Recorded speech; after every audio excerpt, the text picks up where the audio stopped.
الحمد للہ وکفی وسلام علی عبادہ الذین اصطفی اما بعد۔ سیرت سیریز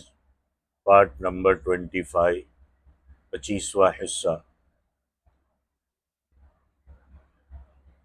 گزشتہ ویڈیو میں ہجرت کے 8ویں سال کا ایک اہم واقعہ فتح مکہ کے تعلق سے کچھ باتیں کہی تھی، اور اس میں ہم یہاں تک پہنچے تھے کہ فتح مکہ میں اللہ کے نبی کریم صلی اللہ علیہ وسلم داخل ہوئے، کعبۃ اللہ کو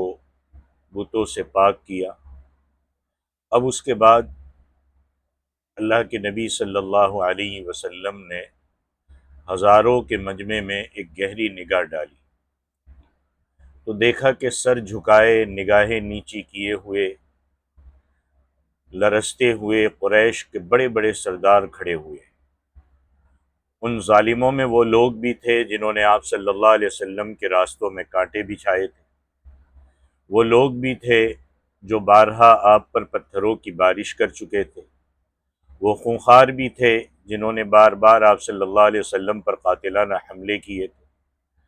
وہ بے رحم اور بے درد بھی تھے جنہوں نے آپ صلی اللہ علیہ وسلم کے مبارک دانتوں کو شہید کیا تھا اور آپ صلی اللہ علیہ وسلم کے چہرے انور کو لہو لہان کر ڈالا تھا،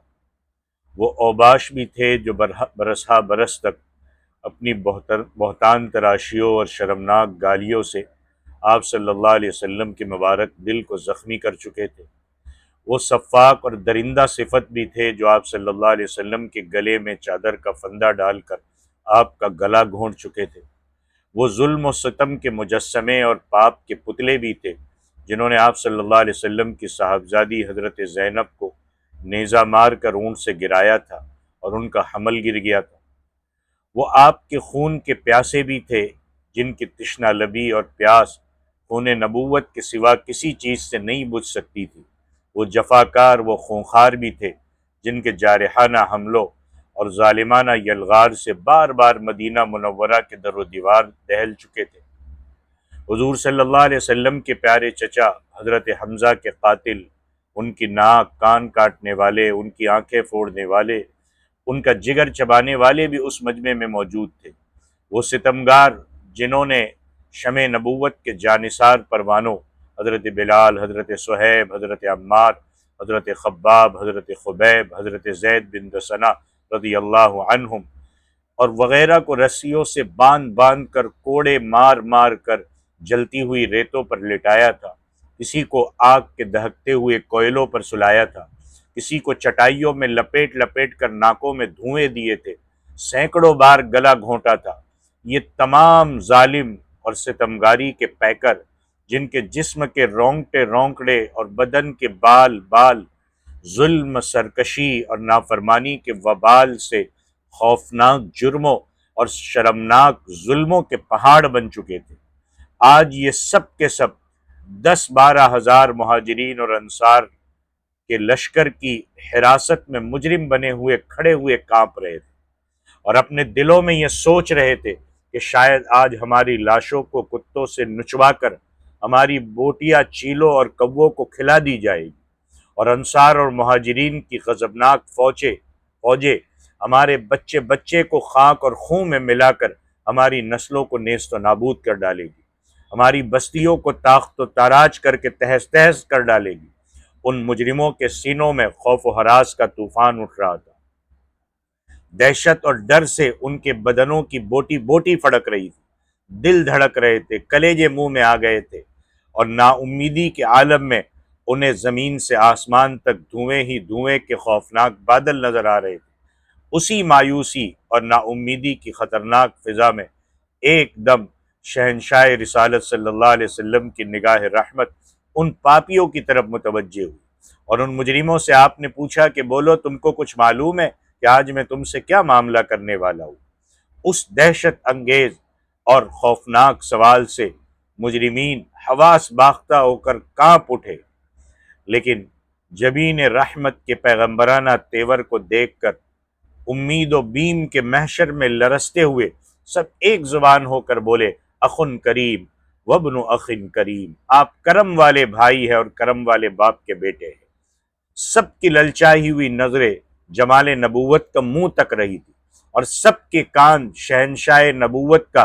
فیصلہ کن جواب سننے کے منتظر تھے کہ ایک دم اچانک فاتح مکہ نے اپنے کریمانہ لہجے میں ارشاد فرمایا، لا تثریب علیکم اليوم فاذهبوا انتم الطلقاء، کہ آج تم پر کوئی الزام نہیں، جاؤ تم سب آزاد ہو۔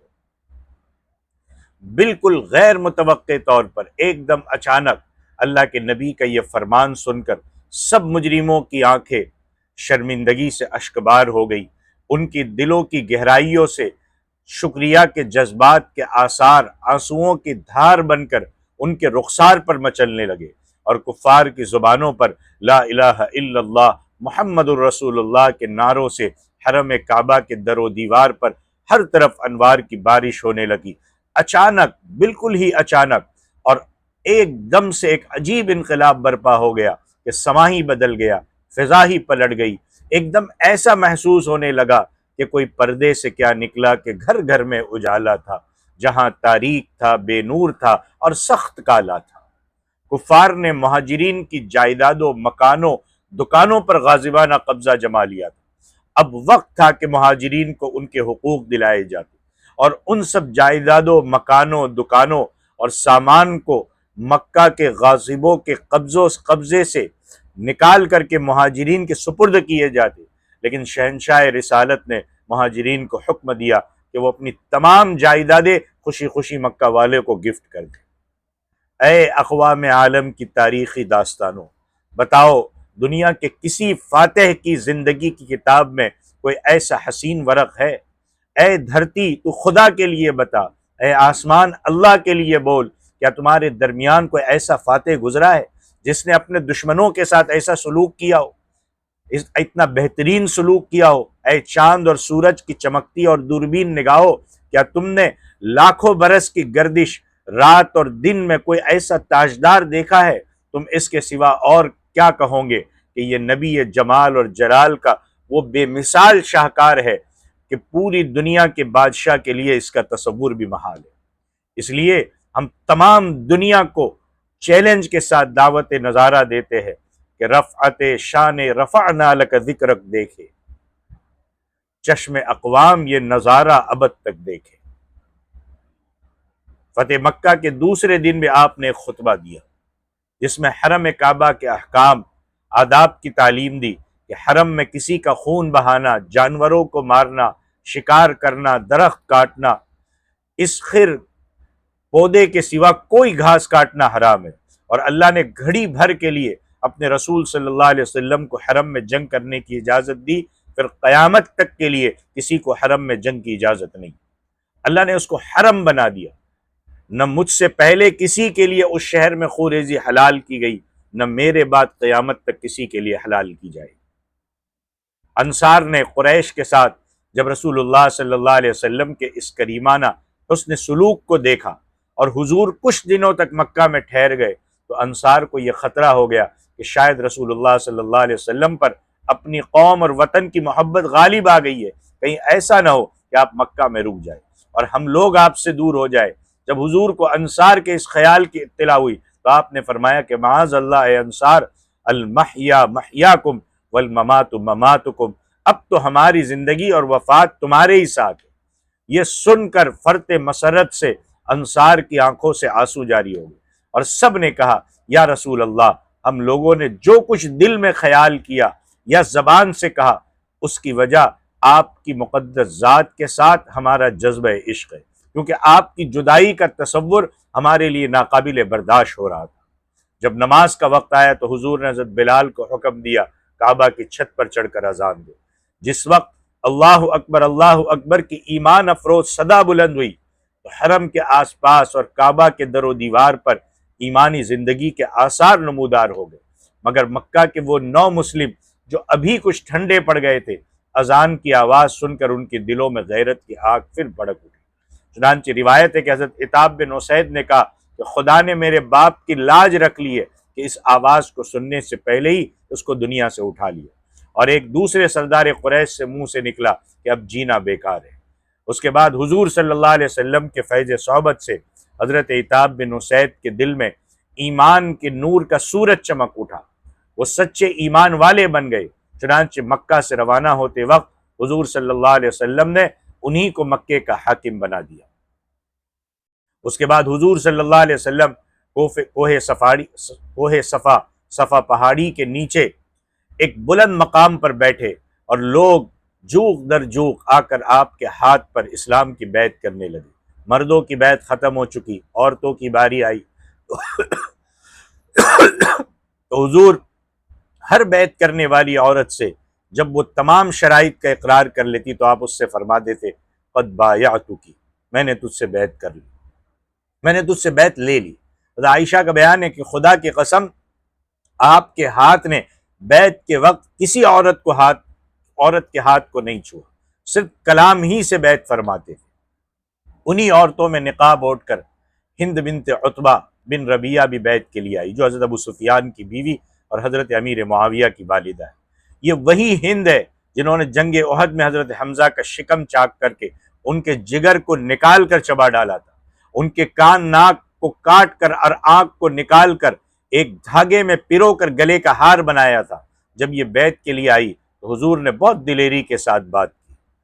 بات چیت ہوئی۔ رسول اللہ صلی اللہ علیہ وسلم نے فرمایا تم خدا کے ساتھ کسی کو شریک مت کرنا۔ ہند نے کہا یہ اقرار آپ نے مردوں سے تو نہیں لیا، لیکن بہرحال ہم کو منظور ہے۔ رسول اللہ نے فرمایا چوری مت کرنا۔ ہند نے کہا میں اپنے شوہر ابو سفیان کے مال میں سے کچھ لے لیا کرتی ہوں، معلوم نہیں یہ بھی جائز ہے یا نہیں۔ رسول اللہ نے فرمایا اپنی اولاد کو قتل نہیں کرنا۔ ہند نے کہا ہم نے تو بچوں کو پالا تھا، جب وہ بڑے ہو گئے آپ نے جنگ بدر میں ان کو مار ڈالا، اب آپ جانے اور وہ جانے۔ بہرحال حضرت ابو سفیان اور ان کی بیوی ہند بن عتبہ دونوں مسلمان ہو گئے، لہذا ان دونوں کے بارے میں بدگمانی یا ان دونوں کے شان میں بدزبانی یہ روافض کا مذہب ہے۔ اہل سنت کے نزدیک ان دونوں کا شمار صحابہ اور صحابیات کی فہرست میں۔ شروعات میں چاہے ان دونوں کے ایمان میں کچھ تذبذب رہا ہو، مگر بعد میں یہ دونوں سچے ایمان والے مسلمان ہو گئے اور ایمان ہی پر ان دونوں کا خاتمہ ہوا۔ حضرت عائشہ کا بیان ہے کہ ہند بن عتبہ اللہ کے نبی کی بارگاہ میں آئی اور یہ عرض کیا کہ یا رسول اللہ، روئے زمین پر آپ کے گھر والوں سے زیادہ کسی گھر والے کا ذلیل ہونا مجھے محبوب نہیں تھا، مگر اب میرا حال یہ ہے کہ روئے زمین پر آپ کے گھر والوں سے زیادہ کسی گھر والے کا عزت دار ہونا مجھے پسند نہیں۔ اسی طرح حضرت ابو سفیان کے بارے میں محدث ابن عساکر کی ایک روایت ہے کہ مسجد حرام میں بیٹھے ہوئے تھے، حضور سامنے سے نکلے تو انہوں نے اپنے دل میں کہا کہ یہ کون سی طاقت ہے ان کے پاس، ایسی کون سی طاقت ہے کہ یہ ہم پر غالب رہتے۔ تو حضور نے ان کے دل میں چھپے ہوئے خیال کو جان لیا اور قریب آ کر آپ نے ان کے سینے پر ہاتھ مارا اور فرمایا کہ ہم خدا کی طاقت سے غالب آ جاتے۔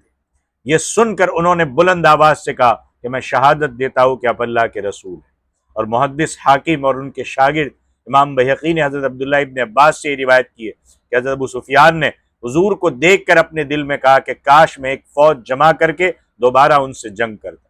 ادھر ان کے دل میں خیال آیا ہی تھا کہ حضور نے آگے بڑھ کر ان کے سینے پر ہاتھ مارا اور فرمایا کہ اگر تو ایسا کرے گا تو اللہ تجھے ذلیل اور خوار کر دے۔ یہ سن کر حضرت ابو سفیان توبہ اور استغفار کرنے لگے اور عرض کیا کہ مجھے اس وقت آپ کی نبوت کا یقین حاصل ہو گیا، کیونکہ آپ نے میرے دل میں چھپے ہوئے خیال کو جان لیا۔ یہ بھی روایت ہے کہ جب سب سے پہلے حضور نے ان پر اسلام پیش فرمایا تو انہوں نے کہا تھا کہ پھر میں اپنے معبود عزا کو کیا کروں گا؟ تو حضرت عمر نے برجستہ فرمایا تھا کہ تم عزا پر پاخانہ پھیر دینا۔ چنانچہ حضور صلی اللہ علیہ وسلم نے جب عزا کو توڑنے کے لیے حضرت خالد بن ولید کو روانہ فرمایا تو ساتھ میں حضرت ابو سفیان کو بھی بھیجا اور انہوں نے اپنے ہاتھ سے اپنے معبود عزا کو توڑ ڈالا۔ یہ محمد ابن اسحاق کی روایت ہے، اور ابن ہشام کی روایت یہ ہے کہ عزا کو حضرت علی نے توڑا تھا، واللہ اعلم۔ اب پہلے میں بتا چکا کہ خانہ کعبہ کے تمام بتوں اور دیواروں کی تصاویر کو توڑ پھوڑ کر اور مٹا کر مکہ کو تو حضور نے بت پرستی کی لعنت سے پاک کر دیا تھا، لیکن مکے کے اطراف میں بھی بت پرستی کے چند مرکز تھے، لات، منات، سواع، عزا، یہ چند بڑے بڑے بت تھے جو الگ الگ قبائل کے معبود تھے۔ حضور نے صحابہ کے لشکروں کو بھیج کر ان سب بتوں کو توڑ پھوڑ کر بت پرستی کے سارے طلسم کو تہس نہس کر دیا اور مکہ اور اس کے اطراف و جوانب کے تمام بتوں کو نیست و نابود کر دیا۔ اسی طرح بانی کعبہ حضرت خلیل اللہ ابراہیم خلیل اللہ کے جانشین حضور رحمت للعالمین صلی اللہ علیہ وسلم نے اپنے مورث اعلیٰ کے مشن کو مکمل فرمایا، اور حقیقت میں فتح مکہ کا سب سے بڑا مقصد یہ تھا کہ شرک و بت پرستی کا خاتمہ ہو، توحید خداوندی کا بول بالا ہو جائے۔ چنانچہ یہ عظیم مقصد اللہ تعالیٰ کے شکر سے بدرجہ اتم حاصل ہو گیا۔ جب مکہ فتح ہو گیا تو حضور نے عام معافی کا اعلان فرما دیا، مگر چند ایسے مجرمین تھے جن کے بارے میں تاجدار دو عالم نے یہ فرمان جاری فرمایا کہ یہ لوگ اگر اسلام قبول نہ کرے تو یہ لوگ جہاں بھی ملے قتل کر دیے جائیں، چاہے غلاف کعبہ ہی میں کیوں نہ چھپے ہو۔ ان مجرموں میں سے تو بعض نے اسلام قبول کر لیا، بعض قتل ہو گئے۔ ان میں سے چند کا مختصر تذکرہ سنیے۔ عبد العزیٰ بن خطل، یہ مسلمان ہو گیا تھا، اس کو حضور نے زکوٰۃ کے جانور وصول کرنے کے لیے بھیجا، اور ساتھ میں ایک دوسرے مسلمان کو بھی بھیج دیا۔